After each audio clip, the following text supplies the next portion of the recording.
Haleluya, shalom kepada semua Bapak Ibu yang diberkati oleh Tuhan Yesus. Tentu dalam setiap hubungan kita akan bertemu dengan banyak orang yang punya karakter. Setiap hari kita bisa berjumpa dengan orang yang murah senyum, kita juga bisa bertemu dengan orang yang biasa-biasa saja, tidak ada respon, tidak ada reaksi. Dan dalam sebuah komunikasi pun seringkali kita bisa bertemu dengan orang yang pasif, tapi juga ada orang yang aktif, ada orang yang sepertinya menggebu-gebu menyampaikan usulannya, bahkan statementnya, dan kita bisa mengalami hal demikian dalam kehidupan kita.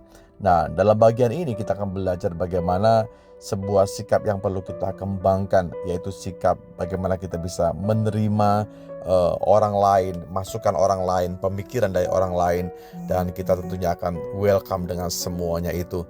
Di dalam Filipi pasal yang kedua ayat yang ketiga mulai, dengan tidak mencari kepentingan sendiri atau puji-pujian yang sia-sia, sebaliknya hendaklah dengan rela hati yang seorang menganggap yang lain lebih utama daripada dirinya sendiri.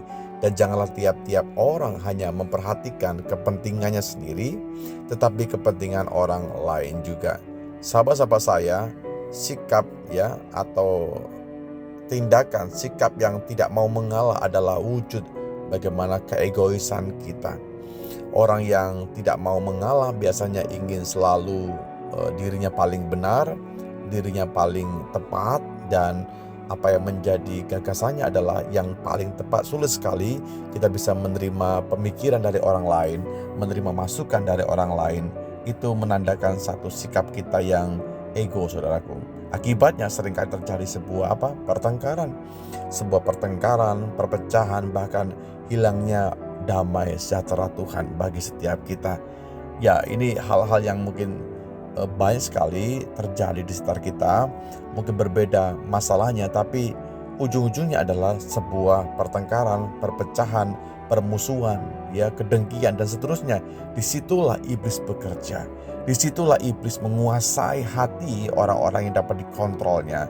Sebab itu buat kita, mari kita belajar terbuka dengan orang lain. Amsal pasal 13 ayat yang ke-10 berkata, keangkuhan hanya menimbulkan pertengkaran, tapi mereka yang mendengarkan nasihat mempunyai hikmat. Luar biasa ini firman Tuhan.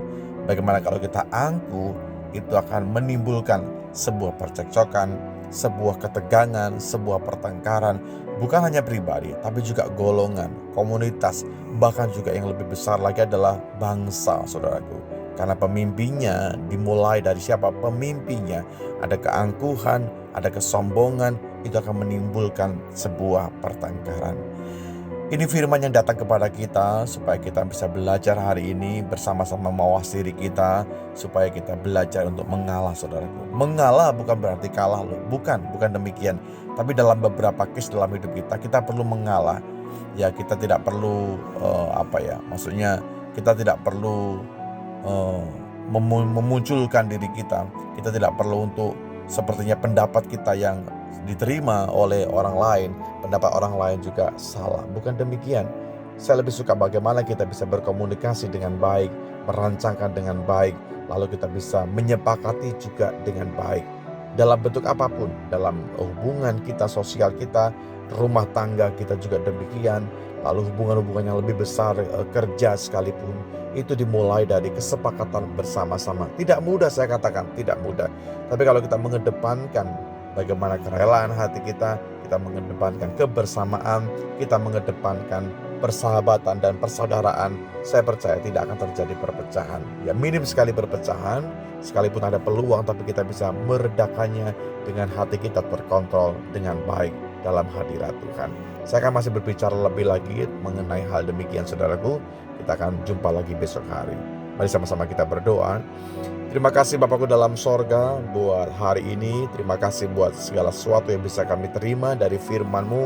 Kami belajar untuk bisa memahami, kami belajar untuk bisa mengerti akan orang lain di sekitar kami, ya Tuhan. Ajar kepada kami tidak sombong, tidak ego, tapi dengan kerendahan hati bisa menerima, bisa memahami maksud dan tujuan dari orang-orang di sekitar kami.